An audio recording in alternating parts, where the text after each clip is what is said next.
Monsieur le secrétaire d'État, Monsieur le directeur général de la police nationale, mon général, directeur général de la gendarmerie nationale, Mesdames et Messieurs, directrices et chefs des inspections générales du ministère de l'Intérieur, Mesdames et Messieurs, il y a des textes qui changent la face du monde, des mots qui résonnent encore. Je pense aux premières phrases de la Déclaration des droits de l'homme et du citoyen. Je pense aux rêves de Martin Luther King. Il y a des images aussi, des scènes qui marquent et révoltent au plus profond de nous. Ces images qui touchent à l'honneur même de notre humanité. 8 minutes, 46 secondes. C'est la durée pendant laquelle George Floyd est resté à terre, le genou d'un policier contre son cou. C'est la durée de l'agonie et de la honte, de la haine. C'est le temps qu'il a fallu pour asphyxier l'honneur. Depuis, la colère de Minneapolis s'est étendue à tous les continents. Partout, des rassemblements où l'émotion et la conscience ont, pour un temps, suspendu la raison sanitaire ont eu lieu. Partout, des femmes et des hommes, souvent jeunes, se sont rassemblés pour pousser un puissant cri contre le racisme, contre la haine, contre toutes les discriminations. Ce cri, je l'entends. Ce cri, comme tant de Français, résonne en moi. Le racisme n'a pas sa place dans notre société, pas sa place en République. Il se cache derrière 1000 oripeaux, 1000 visages. Il prend sans forme et sans prétexte. Mais c'est en réalité un mal abject, un mal insupportable, un mal qui divise, oppose et bientôt blesse et tue. Dans ces manifestations, il y a parfois eu des dégradations, des violences, fruit de l'action d'une minorité. Je le regrette et je le condamne fermement. Dans ces manifestations, en France, comme partout où elles se sont tenues, j'ai entendu, lu souvent, des critiques de nos forces de l'ordre. J'ai entendu des accusations, j'ai entendu des mises en cause, j'ai vu une défiance, une hostilité, voire plus quelquefois. Aujourd'hui, je ne souhaite pas alimenter le cercle vicieux de l'outrance, qui fait qu'à chaque réponse, on se comprend un peu moins. Dans ces instants, n'oublions jamais ce que nous sommes. Le peuple français, uni dans la République, rassemblé autour de nos valeurs communes, liberté, égalité, fraternité. Le peuple français, protégé par les forces de l'ordre, qui assurent au quotidien sa sécurité, sa sérénité. Car au moment où tous les raccourcis sont possibles, au moment où tous les anathèmes sont jetés, j'aimerais que chacun se rappelle que la France, ce n'est pas les États-Unis. Se rappelle que policiers et gendarmes interviennent pour chacun de nos appels, qu'ils sont là, sans cesse, présents face au terrorisme, face au crime, face au trafic, face aux violences, face au racisme aussi. Alors oui, avec Laurent Nunez, nous ne cesserons de défendre l'honneur des forces de l'ordre. Nous ne cesserons de les défendre face aux coups et aux insultes, face aux amalgames et aux slogans orduriers.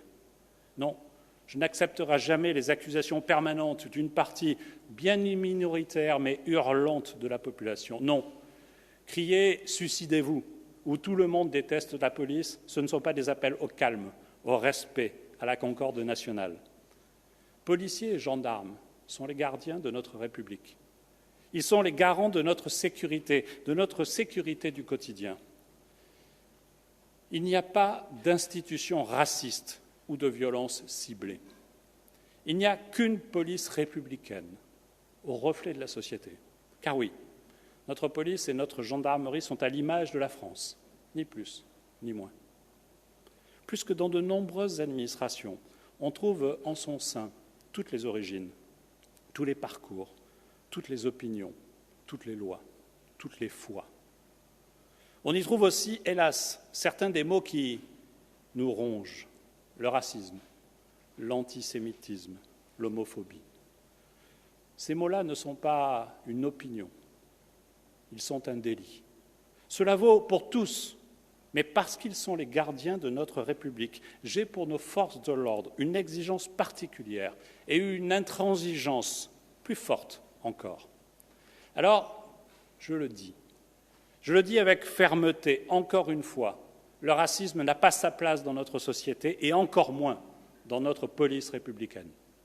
Il ne suffit pas de le condamner, il faut le traquer, le combattre de toutes nos forces. Il ne suffit pas d'exiger l'exemplarité, il faut s'en donner les moyens, plus encore.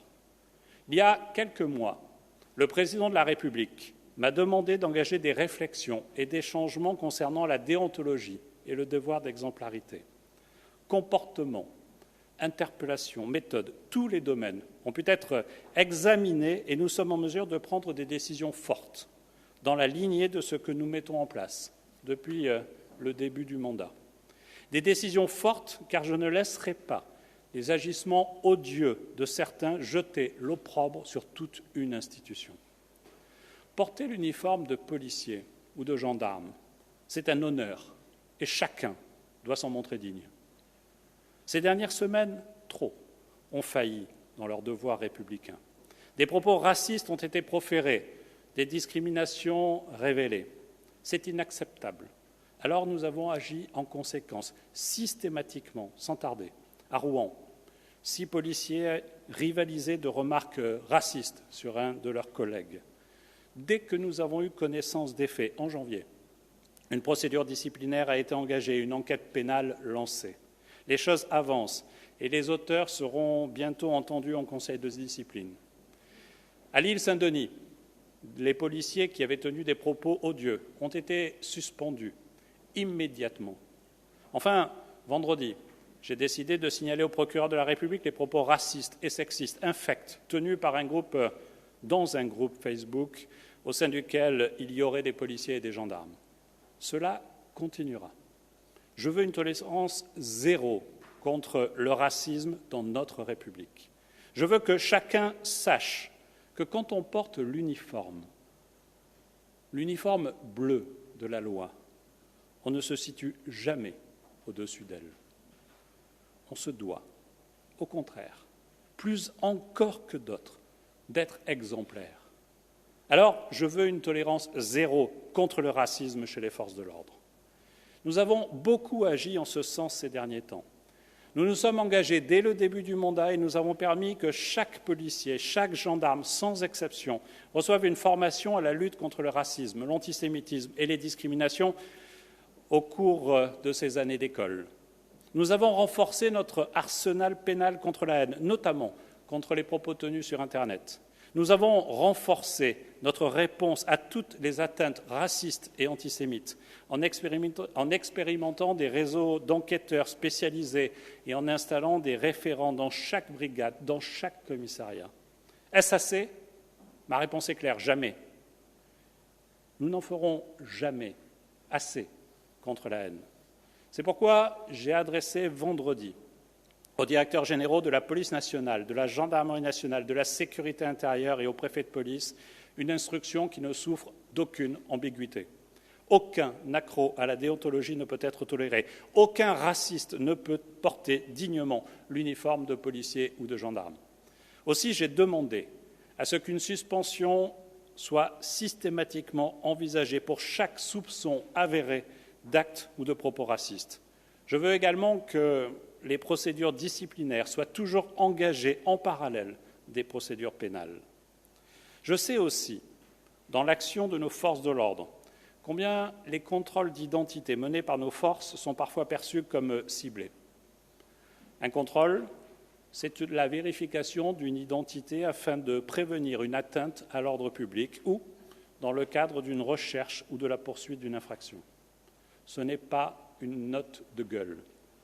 C'est non plus pas une sanction pour un regard ou une opération menée en fonction de la couleur de peau. Ça, c'est insupportable.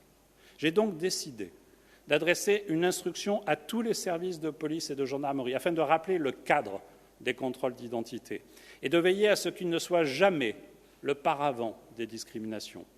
J'y rappelle que chaque policier et gendarme doit porter visible son RIO et je demande également que l'usage des caméras piétons soit renforcé lors des contrôles d'identité. S'il y a encore des services où le nombre de contrôles d'identité reste un critère d'évaluation d'activité, je demande qu'il y soit mis un terme immédiatement. Je crois enfin que nous devons former mieux, toujours mieux. Nous devons accentuer et améliorer notre formation initiale et continue. Nous travaillons en partenariat avec la délégation interministérielle de la lutte contre le racisme, l'antisémitisme et la haine anti-LGBT et avec les associations, en particulier la LICRA. Beaucoup de choses ont déjà été faites et de nombreuses associations interviennent d'ores et déjà devant nos forces de l'ordre. Je pense aussi à ces moments si particuliers de formation au mémorial de la Shoah ou à Drancy, pour rappeler à chacun ce que signifie réellement la haine. Nous misons sur la formation continue. Nous croyons en elle. Et c'est avec elle que nous agissons, parce qu'elle permet de maintenir la vigilance tout au long de la carrière, d'accompagner les nouveaux entrants et de sensibiliser parmi les cadres intermédiaires et dans la hiérarchie, celles et ceux qui ont rejoint les rangs de la police et de la gendarmerie à une époque où ces faits, ces comportements étaient tus. C'est la raison même pour laquelle nous avons choisi de miser sur la formation continue des forces de l'ordre. Nous allons développer de nouvelles idées et de nouveaux formats. Dès jeudi, je m'entretiendrai avec le président de la LICRA et nous étudierons le cadre d'un partenariat de formation renouvelé et fortifié. Je veux aussi que nous disposions de signaux d'alerte. Et je rappelle à chaque policier, à chaque gendarme, je le rappelle aussi aux hiérarchies, avec un rôle si particulier, que chacun doit signaler tout comportement raciste ou discriminant. Pour y parvenir, j'ai donc décidé que l'évaluation de la formation continue des policiers et gendarmes intégrerait désormais la sensibilité aux non-discriminations. Enfin, je ne crois pas que nous pourrons réussir à nous attaquer à de telles questions sans construire cela avec les forces de l'ordre elles-mêmes. Je souhaite réfléchir avec elles. C'est pourquoi je recevrai avec Laurent Nunez très prochainement les organisations syndicales de la police nationale et les instances de concertation de la gendarmerie. Mesdames et messieurs, ces travaux que j'ai engagés de longue date, je les assume. Ils s'incarnent aujourd'hui par des actes forts, nécessaires, car ils sont au fondement de la confiance entre forces de l'ordre et population. La confiance. Voilà justement ce qui devrait être le maître mot du lien entre chaque agent des forces de l'ordre et chaque citoyen. Voilà le seul sentiment que devrait inspirer l'uniforme de nos policiers et de nos gendarmes. Bien sûr, je sais qu'une grande part de nos concitoyens savent pouvoir compter sur les forces de l'ordre et admirent leur engagement à toute épreuve.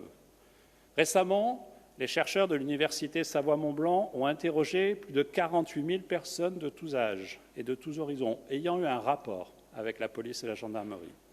12 800 parmi eux ont contribué à l'étude. Les chercheurs avaient d'ailleurs décidé d'interroger tout particulièrement les habitants des QRR, des quartiers de reconquête républicaine. Vous savez, ils représentent 2% de la population française, mais ils sont 10% de ceux qui ont été sondés.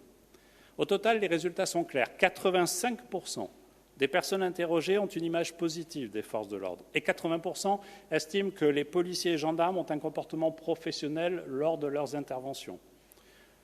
Ces résultats, je pourrais m'en vanter. Je pourrais utiliser la reconnaissance et l'estime d'une grande majorité pour éclipser le malaise qui existe d'une part de nos concitoyens. Il n'en est pas question. Je ne serai satisfait que lorsque 100% des Français répondront favorablement à ces questions. Je ne serai satisfait que lorsque nous pourrons cesser de nous demander comment nous sommes passés de « Vive la police » scandé lors des manifestations en suivant les attentats de Charlie Hebdo au slogan et aux heurts de ces derniers jours. Une part de la réponse à cette question réside dans le lien que nous devons nouer, voire renouer, entre forces de l'ordre et habitants dans certains territoires de notre République. Bâtir une police de la confiance qui inspire le respect et non la peur. Voilà l'objectif que le Président de la République et le Premier ministre m'ont donné. Voilà l'objectif que nous poursuivons depuis le début du mandat. C'est le sens de la police de sécurité du quotidien mise en place depuis 2017, qui replace policiers et gendarmes sur le terrain, au contact de la population, à leur écoute aussi. C'est le but de la vaste réflexion engagée depuis l'été dernier autour du schéma national du maintien de l'ordre. C'est l'objectif de la conférence des citoyens, panel représentatif de la société française que j'ai réuni à Beauvau 2 fois, 2 week-ends de janvier, pour réfléchir spécifiquement au rapport entre la police et la population. Il s'agissait d'un exercice inédit de consultation, de concertation. Ce fut un exercice précieux, car chacun avait pu faire part librement de son histoire, de son expérience avec les forces de l'ordre. Mais dans l'histoire de ce lien entre police et population, il y a des événements, il y a des souvenirs encore vifs, il y a des noms aussi. Des noms qui sont synonymes de soupçons, de doutes et parfois de colère. Récemment, l'un d'eux, Gabriel, a marqué de nombreux Français. Je suis moi-même troublé par les témoignages que j'entends. La lumière sera faite et les déclarations des policiers sont en ce moment confrontées aux expertises médicales. Je ne suis pas homme à m'exprimer sur les affaires en cours. La justice est saisie, les enquêtes continuent. C'est à la justice et à elle seule d'établir les faits et les responsabilités.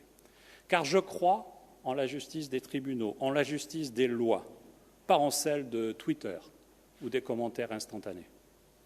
Mais cela ne veut pas dire que nous devrions être sourds aux questions soulevées par la colère. Bien sûr, policiers et gendarmes doivent parfois recourir à la force. Je veux être clair, car je refuse les amalgames. Faire cesser des dégradations ou des jets de projectiles, ce n'est pas une violence. Poursuivre ou interpeller l'auteur d'un crime ou d'un délit, ce n'est pas une violence. S'interposer dans une bagarre ou répondre à des tirs, ce n'est pas une violence.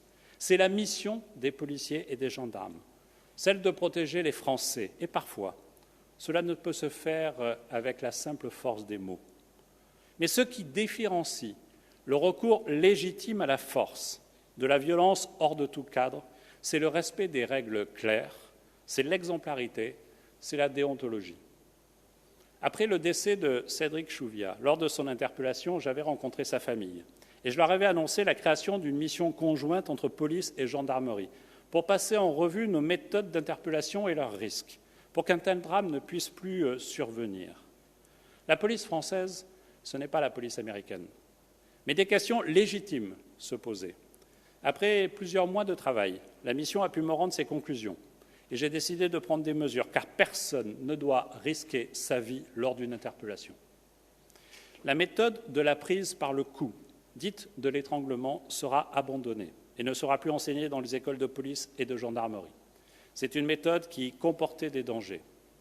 Par ailleurs, si un policier ou un gendarme doit maintenir quelqu'un au sol lors de son interpellation, il sera désormais interdit de s'appuyer sur sa nuque ou son cou.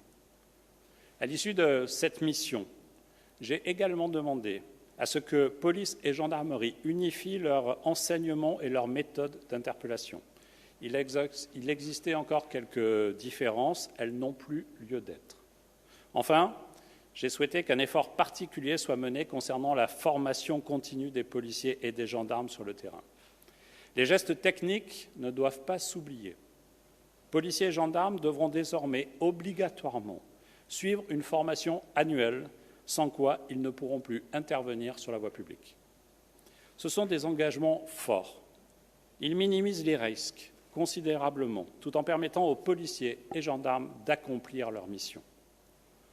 Mesdames et messieurs, je n'oublie pas que pour construire cette police de la confiance, nous devons agir aussi sur ce sentiment d'impunité ou d'injustice parfois exprimé.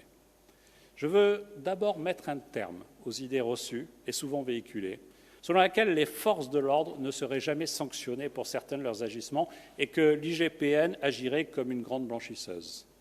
Ça n'est pas vrai, c'est faux. Je n'ai de cesse de rappeler aux policiers et aux gendarmes leur devoir d'exemplarité. Et les choses sont claires.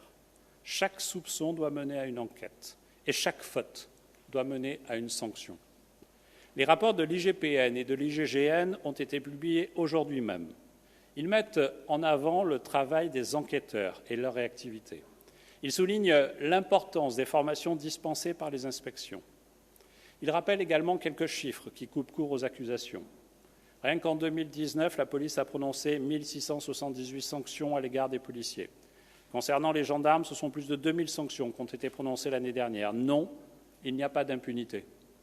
Mais ce n'est pas pour autant que tout est parfait.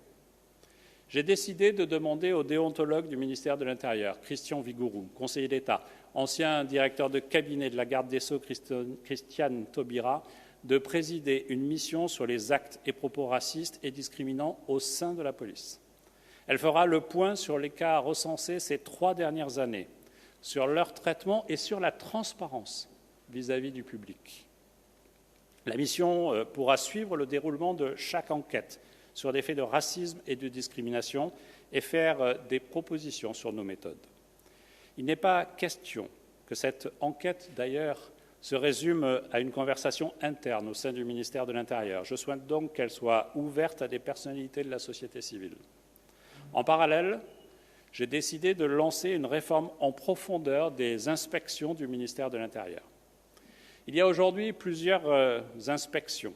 L'IGPN, l'IGGN sont les plus connus. Et au-dessus d'elles se trouve l'Inspection générale de l'administration. La réforme que nous engageons des inspections devra permettre plus de cohérence, plus de collégialité entre ces inspections et surtout plus d'indépendance dans leur action vis-à-vis des services. Je souhaite plus d'indépendance encore.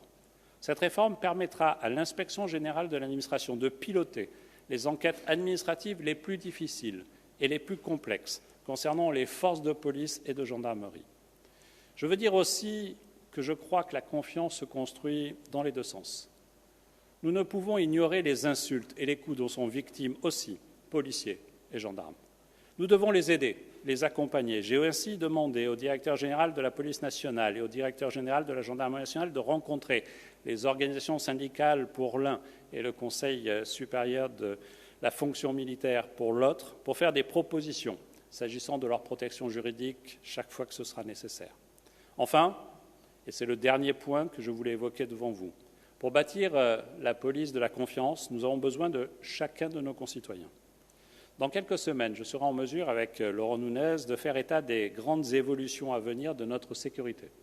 Le livre blanc de la sécurité intérieure et le schéma national du maintien de l'ordre sont 2 moments structurants pour la sécurité de demain. Nous ne ferons pas la police du XXIe siècle, la police de la confiance, sans les citoyens. Je l'évoquais un peu plus tôt dans mon propos. J'avais réuni en janvier un panel de Français représentatifs de notre population, avec pour seul bagage leur histoire personnelle avec la police. Ils nous avaient fait part de leurs réflexions, de leurs critiques, de leurs idées pour améliorer les rapports entre forces de l'ordre et population. J'ai décidé de retourner devant eux, début juillet, pour leur présenter non seulement les orientations du livre blanc de la sécurité intérieure, mais aussi le schéma national du maintien de l'ordre. C'est un signal fort. Ainsi, les Français sont co-auteurs de notre stratégie. Nous construisons avec eux, quel que soit le domaine. Mesdames et messieurs, chaque jour, en France, policiers et gendarmes luttent contre le racisme, l'antisémitisme, l'homophobie, luttent contre tous les visages de la haine. Chaque jour, ce sont eux qui mènent l'enquête, démantèlent les trafics, interviennent contre les violences sexuelles et sexistes. Chaque jour, ce sont eux qui permettent à 1000 événements de se tenir sans heurts et qui permettent à la liberté d'expression de s'exprimer dans les cortèges. Chaque jour, ce sont eux qui traquent les réseaux terroristes, recueillent les renseignements et nous protègent face aux attentats. Ces réalités, ne les oublions pas. Ne les perdons jamais de vue. Si je suis intervenu aujourd'hui devant vous, c'est aussi pour les femmes et les hommes de la police et de la gendarmerie, pour que leur engagement ne soit plus jamais minimisé, masqué, oublié à cause des agissements de quelques brebis galeuses. Cela ne doit plus arriver. J'ai confiance. Confiance dans la police, confiance dans la gendarmerie. Je suis fier. Je suis fier aussi d'être à la tête de ce ministère, fier de ces femmes, fier de ces hommes qui le font vivre, fier. Et j'attends d'eux le meilleur, l'exemplarité, l'éthique. Mon rôle est de porter cette exigence haut et fort pour les défendre, pour défendre la police, pour défendre la gendarmerie. C'est pour eux que j'engage ces chantiers en profondeur, que je demande la suspension systématique des auteurs de propos racistes, que je rappelle le cadre des contrôles d'identité, que je renforce les formations, que j'interdis certains gestes dangereux et que je lance une réforme en profondeur des inspections. Depuis 30 ans, j'entends revenir ces accusations de racisme, d'homophobie, de sexisme, de discrimination au sein de la police et de la gendarmerie. Chaque manquement à l'éthique, c'est une blessure dans la confiance entre nos forces de l'ordre et les Français. Chaque remarque raciste, chaque discrimination, c'est une plaie ouverte dans notre pacte républicain. Alors ce combat, je n'ai pas l'intention de l'occulter. Je n'ai pas l'intention de le mettre sous le tapis et d'ignorer les déviances infectes de ceux qui salissent le travail de toute une institution.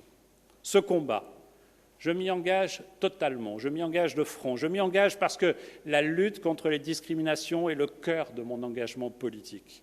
Je m'y engage parce que ce n'est pas seulement de l'exemplarité et de la transparence que nous devons porter, mais c'est aussi la fierté de ce que nous sommes, de faire nation, tous ensemble, police et citoyens. Je demande à chaque policier, je demande à chaque gendarme de m'aider à combattre le racisme, l'homophobie, le sexisme, en un mot, de m'aider à combattre la haine, où qu'elle soit, d'où qu'elle vienne. Je sais pouvoir compter sur leur engagement sans faille. Je sais qu'ils peuvent compter aussi sur le soutien des Français. Je vous remercie.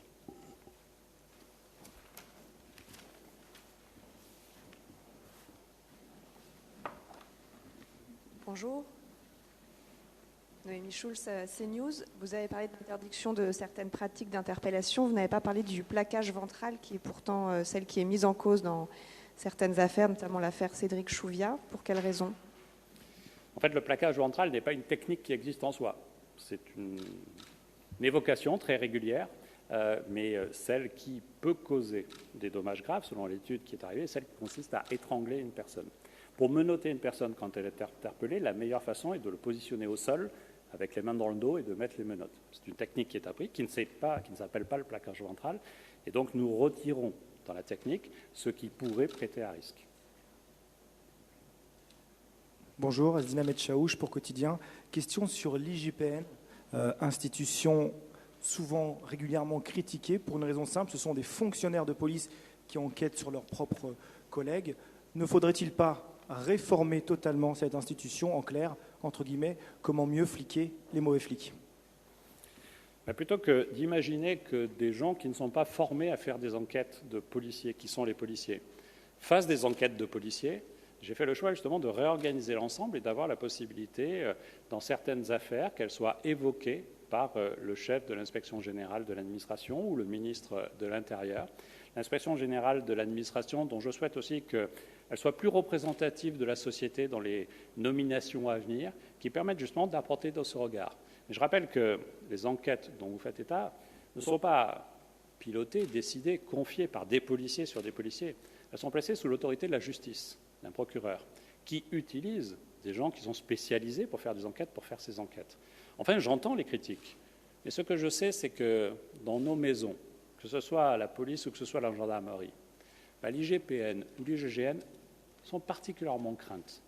Parce qu'on sait très bien que quand un dossier est mené par des femmes et des hommes qui connaissent l'institution, qui connaissent les services et qui peuvent appréhender les déviances, la préparation des sanctions est généralement beaucoup plus sévère. Bonjour Monsieur le Ministre, Rémi Buzine, journaliste pour Brut. Depuis votre prise de fonction, vous avez à de nombreuses reprises récusé le terme de violence policière. Idem pour le Président de la République qui était encore en déplacement en janvier dernier à Angoulême, qui avait récusé ce terme. Il l'utilisait pourtant durant sa campagne présidentielle. Une question très simple, est-ce que les violences policières existent en France, oui ou non ? Écoutez, je vais répondre pour la 100e fois. Pourquoi tous les gens qui connaissent l'institution et qui ne sont pas des commentateurs refusent l'amalgame? C'est parce que vous liez un fait, des violences, à l'ensemble d'une institution. Il y a des journalistes qui peuvent avoir des mots racistes. Ça m'arrive d'en entendre. Et je ne pense pas que les journalistes soient racistes. Et je ne lirai jamais les deux.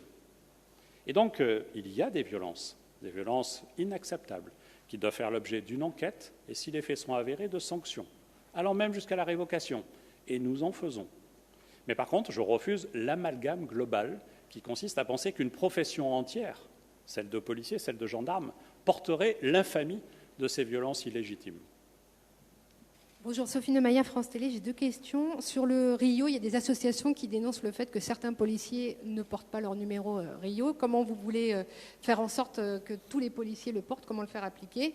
Et autre question sur les caméras piétons. Les syndicats de police dénoncent le fait que ces caméras ne fonctionnent que pendant 2 heures. Donc comment vous allez pouvoir améliorer ce système? D'abord, la technique des caméras piétons tend à évoluer. Actuellement, on teste des process différents, notamment dans la gendarmerie, avec des modèles différents. Et donc, les acquisitions porteront sur des matériaux et des matériels qui auront des capacités techniques plus adaptées à la situation. Ensuite, il n'est pas nécessaire de l'allumer tout le temps. Vous l'allumez au moment du contact, au moment d'un contrôle, par exemple. Et je voudrais témoigner de ce que j'entends très régulièrement avec les femmes et les hommes qui les portent. C'est pour eux un outil de protection et de prévention. Le rapport avec ceux qui, des fois, sont en face et peuvent les provoquer, change dès lors qu'ils allument la caméra piéton. D'ailleurs, c'est un dispositif que j'ai décidé d'étendre aux pompiers, parce que je suis convaincu que c'est aussi un outil de protection. Donc, nous ferons évoluer le matériel sur ce sujet-là, parce que nous pensons que c'est effectivement la bonne solution qui crée de la mémoire et qui crée aussi une certaine distance nécessaire sur le sujet. Donc, je pense que ça va dans le bon sens. Et j'ai oublié la première partie de votre question. Oui, pardon. Et sur le Rio, je rappelle l'obligation, et donc nous ferons des contrôles sur ce sujet-là. J'indique d'ailleurs que si une personne contrôlée, je ne parle pas des associations, mais une personne contrôlée se heurte au refus d'identification, elle peut le signaler.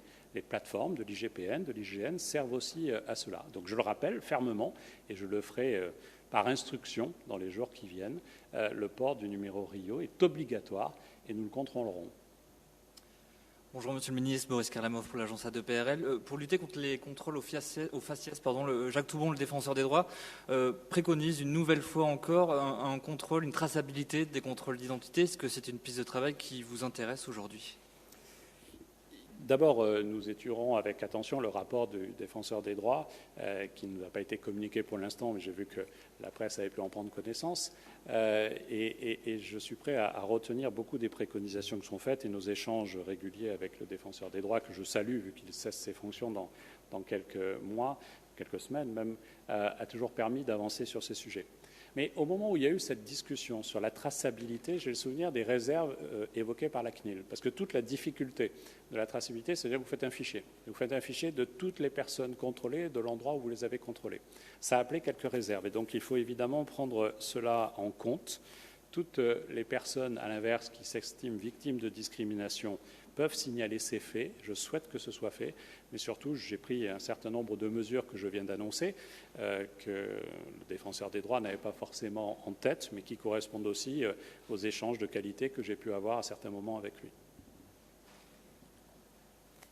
Mathieu Melard, journaliste à Street Press.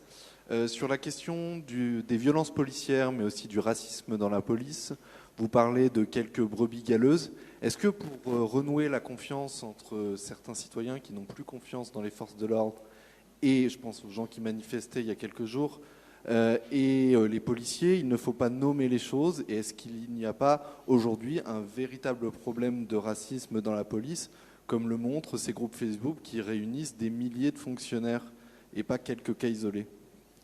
Alors d'abord, vous avez pu remarquer que dès le premier signalement d'une boucle, j'ai souhaité une enquête précise pour savoir qui était responsable de ces boucles.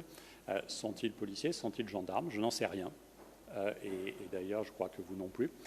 Et ensuite, quelle est la constitution de ce groupe? Sont-ils 8000 policiers comme vous l'affirmez? Je n'en sais rien. Et je ne sais pas si vous avez, vous, la capacité de l'établir. Moi, je ne l'ai pas. Je pense que la justice pourra l'établir.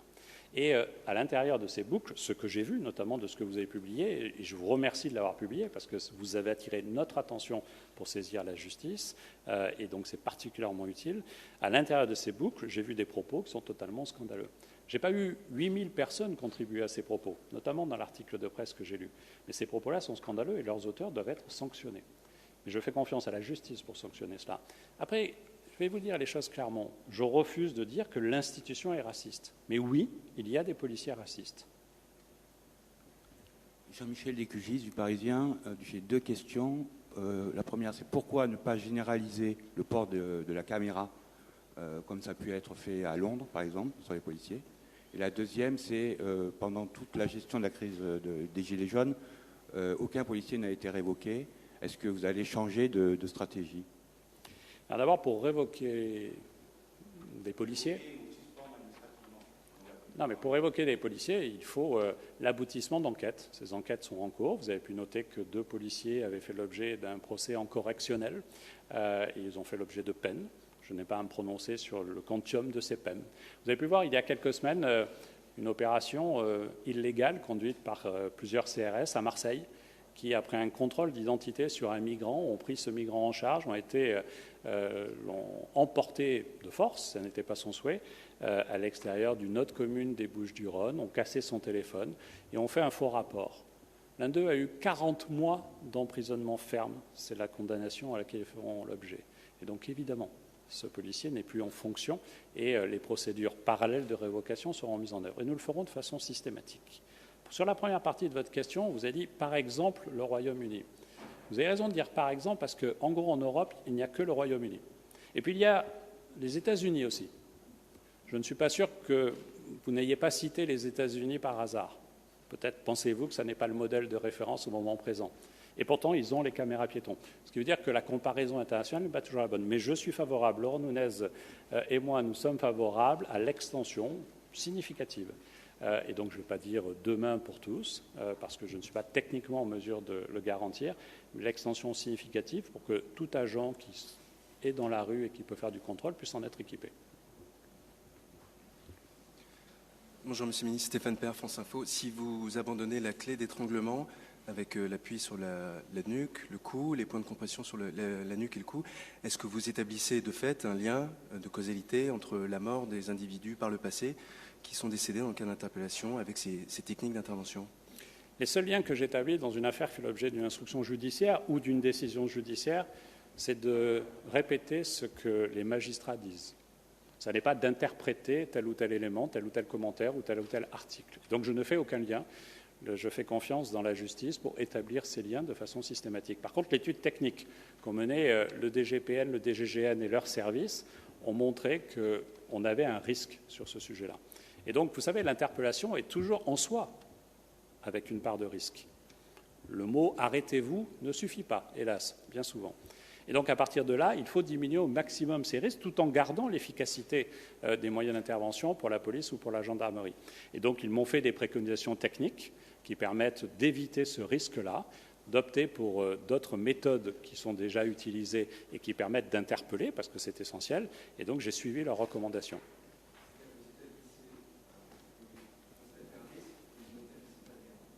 Non, parce que vous avez en tête une affaire en particulier et vous... Oui, mais parce que vous pensez que vous pouvez définir la façon dont l'interpellation a eu lieu. Moi, la seule façon dont je procède à la définition, c'est d'écouter les magistrats qui instruisent. Je ne suis pas sur les lieux, je n'ai pas d'enquête judiciaire dans mon bureau sur les événements auxquels vous pensez, et seul le magistrat est la bonne personne pour déterminer les causes.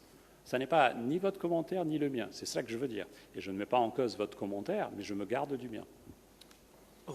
Asdina Metchaouch pour Quotidien. Êtes-vous favorable aux statistiques ethniques ou liées aux origines ou à la couleur de peau qui, selon certaines personnes, permettraient, par exemple, d'évaluer les délits aux faciès ou autres discriminations?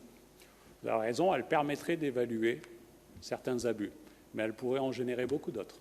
Soyons très prudents sur ce sujet. Je pense que notre pays a toujours refusé de mettre en place des quotas, des contingents, des approches ethniques, parce que notre pays, ce n'est pas un cumul d'ethnies, d'origine.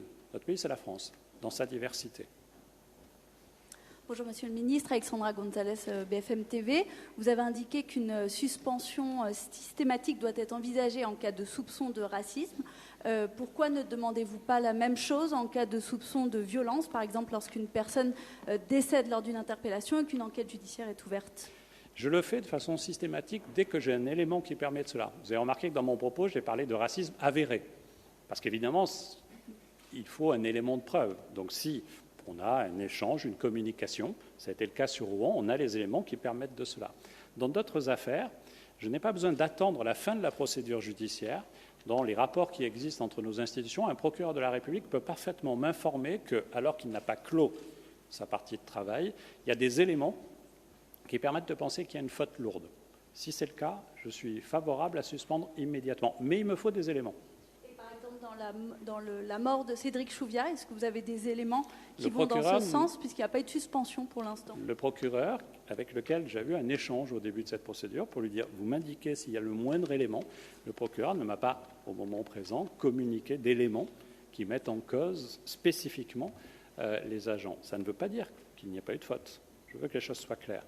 Mais comme responsable, ça n'est pas la vindicte, ce n'est pas le commentaire, ce n'est pas Twitter qui doit conduire une décision, c'est celle d'éléments factuels. Les éléments factuels, j'en laisse l'appréciation à ceux qui ont la capacité d'analyse technique, visuelle, des vidéos, etc. Et donc le procureur en l'espèce. Sur les soupçons de racisme, vous demandez donc qu'une suspension systématique soit envisagée. C'est nouveau, ce n'était pas le cas jusqu'à présent? Non, il y avait des fois des enquêtes qui étaient lancées. Quand elles étaient lancées, il pouvait y avoir dans certains services quelqu'un qui n'osait pas dire, par exemple, qu'il était témoin de faits. Tout ça empêchait cette doctrine que je présente aujourd'hui. Bonjour, Nicolas Chapuis pour le journal Le Monde. D'abord, un prolongement de la question de ma consoeur sur la question du plaquage ventral. Vous avez joué sur les mots en disant que ce n'était pas une technique qui était enseignée en école de police. Non, j'ai pas joué sur les mots. Ce qui est vrai, il n'y a pas de cours de plaquage ventral. Excusez-moi, je n'ai pas joué sur les mots. J'ai répondu précisément la technique de l'étranglement. Après, je peux commenter vos commentaires, mais ce n'est pas l'objectif. L'objectif, c'est de parler de ce qui est enseigné et ce qui est pratiqué. Ce que nous avons vu, par exemple, aux États-Unis pendant 8 minutes 46, ça n'est pas la technique d'un plaquage ventral. Et donc j'ai précisément parlé des techniques pratiquées, des techniques mises en cause qui peuvent susciter le décès d'une personne. Ma collègue a posé une question sur la technique du plaquage ventral. Vous avez dit que cette technique n'était pas enseignée en tant que telle. Il n'y a pas un cours de plaquage ventral dans la police, mais il y a un certain nombre de techniques qui sont employées qui aboutissent à un plaquage ventral, au fait qu'une personne se retrouve au sol sur le ventre. Preuve en est qu'il y a même une note de la DGPN qui explique que quand il y a plaquage ventral, il ne doit pas y avoir une pression sur le dos et la personne doit rester le moins de temps possible dans cette position. Preuve que cette technique existe. Elle a été interdite dans certains États aux États-Unis. Donc pourquoi, je reprends la question de ma consoeur, pourquoi est-ce que vous interdisez l'étranglement? Pourquoi est-ce que vous n'allez pas jusqu'au plaquage ventral, qui est par exemple la question dans le dossier Adama Traoré? Ça, c'est ma première question. Ma deuxième question, vous avez parlé de la mission de déontologie. Je n'ai pas bien compris si les mesures que vous annoncez aujourd'hui, c'est le résultat de la réflexion que vous avez demandé Emmanuel Macron en janvier, mais vous allez peut-être le préciser. Le défenseur des droits, qui s'occupe de déontologie aussi, a annoncé ce matin qu'à 36 reprises depuis qu'il est en place, il a saisi le gouvernement pour demander qu'il y ait des mesures qui soient prises à l'encontre de membres des forces de l'ordre dans des dossiers précis. Et à 36 reprises, il n'a pas eu de réponse depuis 6 ans. Est-ce que vous avez une autorité qui s'occupe de déontologie? Est-ce que le fait qu'elle ne soit pas écoutée est un problème? Et enfin, dernière question, sur le dossier Adama Traoré, vous avez précisé à de nombreuses reprises pendant cette conférence de presse qu'il devait y avoir une séparation très nette entre les affaires judiciaires et le gouvernement, que vous n'aviez pas à intervenir dans les affaires judiciaires. Or, ce matin, Emmanuel Macron a demandé à Nicole Belloubet de se pencher sur l'affaire Adama Traoré. Qu'est-ce que ça veut dire? Est-ce que vous pouvez nous expliquer en quoi le gouvernement et la ministre de la Justice doivent se pencher sur une enquête judiciaire en cours? Qu'est-ce que ça veut dire? Merci. Vous savez, je crois qu'on peut faire tous les procès à tout le monde tout le temps.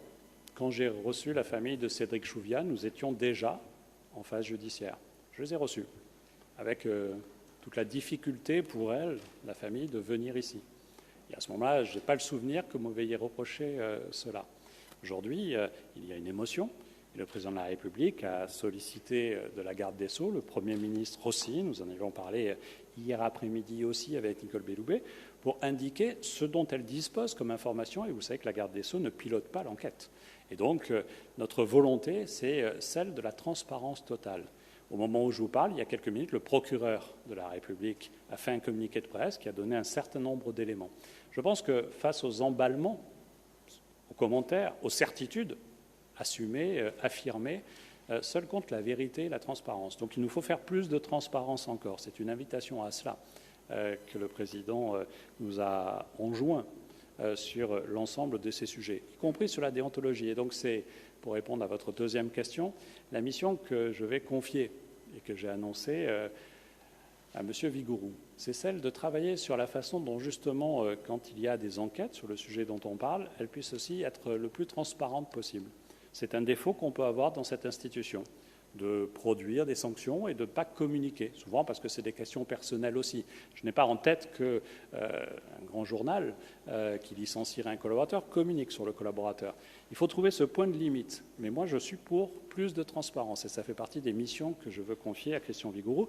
Et ce que j'ai présenté à l'instant, c'est le résultat de travaux qui sont engagés depuis au moins 1 an dans ce ministère, certains plus récents, par exemple sur les gestes techniques. Et sur le premier volet, j'aurais pu vous dire le plaquage ventral qui implique l'étranglement est arrêté. Mais j'ai préféré rester sur des techniques qui sont enseignées dans la police et la gendarmerie et non pas sur du commentaire. Mais nous aboutissons au même résultat. Celui qui accepte l'idée que pour interpeller une personne et pour la menotter, il faut la coucher au sol. Vous savez très bien la difficulté de certaines interpellations. Et la meilleure façon, y compris pour ne pas la blesser, c'est la personne est neutralisée au sol et on la menotte. Vous savez que dans l'essentiel des cas, les interpellations ne se font pas avec ce niveau d'interpellation et de force légitime qu'il faut mettre en œuvre. Mais dans certains cas, oui. Et donc, il faut aussi donner ces moyens-là. Par contre, il y a une partie des techniques qui, d'après l'expertise, ce n'est pas la mienne, de ceux qui connaissent cela, pouvaient faire prendre un risque. Ce sont celles-ci dont je demande qu'elles ne soient plus pratiquées, plus enseignées, et qu'on s'adapte justement aux évaluations techniques qui sont faites.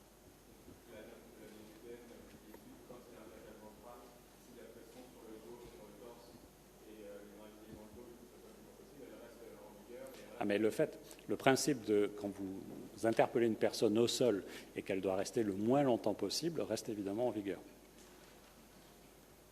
Bonjour, Sylvie Corbet, agence Associated Press. Vous avez dit, je cite, « La police française, ce n'est pas la police américaine ». J'exclus le niveau de violence lié au port d'armes, qui évidemment est très différent.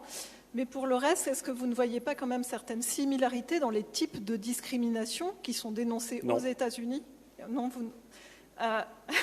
Là, vous me posez une question, je réponds. Non, mais justement, c'est la question. En quoi est-ce si différent? Et je relance la question de mon confrère tout à l'heure sur les statistiques ethniques et raciales, effectivement, aux États-Unis qui existent et qui permettent de pointer du doigt de manière très précise certains phénomènes. Est-ce qu'il n'y a pas une réflexion quand même à mener sur les statistiques, sur la manière de recenser les faits, de façon, en France, à cerner plus précisément ces questions? Alors j'espère que vous ne m'avez pas senti fermé sur le sujet. J'ai plutôt tenté de me montrer plutôt offensif sur le sujet. J'espère que vous m'accordez cela. Et donc s'il y a des outils qui sont nécessaires et qui apparaissent comme nécessaires, mais qui n'aboutissent pas à un fichier ethnique, évidemment, j'y serai favorable. Et nous pourrons y travailler si ça relève de la loi avec les parlementaires et si c'est du réglementaire directement au sein du ministère de l'Intérieur. Je crois qu'il ne faut rien exclure. Rien. Tout ce qui permet d'améliorer le combat contre ces formes de haine, parce que je veux avoir un propos plus global encore, doit être utilisé. Et donc je n'exclus rien, je ne nous empêche de rien. Et je l'ai dit dans mon propos liminaire, je pense que depuis de très nombreuses années, ce procès est fait à la police et qu'il a été très souvent évacué. Je ne l'évacue pas. Petite dernière question. Oui, Grégory Danel de l'agence France Presse. Vous avez annoncé élargir et renforcer les pouvoirs d'enquête de l'IGA, mais pourquoi ne pas créer une structure d'inspection et de contrôle en dehors du giron du ministère de l'Intérieur pour garantir une vraie indépendance par rapport aux forces de l'ordre et au ministère de l'Intérieur? Oh, elles existent, ces structures. Le défenseur des droits, dont on a parlé à plusieurs reprises, en est une. La justice, dans sa globalité, en est une.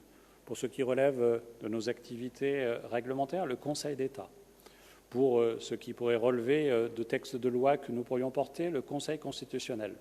Je crois que notre pays a su doter des autorités de contrôle de pouvoirs sérieux. Parlementaire, j'y ai contribué, et ministre, je l'exécute de bonne grâce parce que je pense que nous avons aujourd'hui un équilibre du contrôle qui est absolument nécessaire. Une société régulée implique le contrôle. Mais ce que je voudrais vous dire pour terminer mon propos, c'est que ne négligez pas qu'il y a pas beaucoup de professions, comme celle de policiers, comme celle de gendarmes, qui sont autant contrôlées, autant sanctionnées. Et ça n'est pas pour dire circuler, il n'y a rien à voir que je vous dis cela. C'est parce que je pense que l'exemplarité, l'éthique, la déontologie doivent être placées au-dessus de tout quand on porte un uniforme. La police est républicaine. Elle est républicaine parce qu'elle a cette exigence-là. Et c'est pour cela que dans les propositions que j'ai évoquées, dans les actions que je vous ai annoncées, il y a cette volonté déterminée, exigeante, intraitable, de lutter systématiquement contre toutes les fautes, qu'elles soient petites ou grandes, mais qui alimentent le torrent de la haine. Je vous remercie.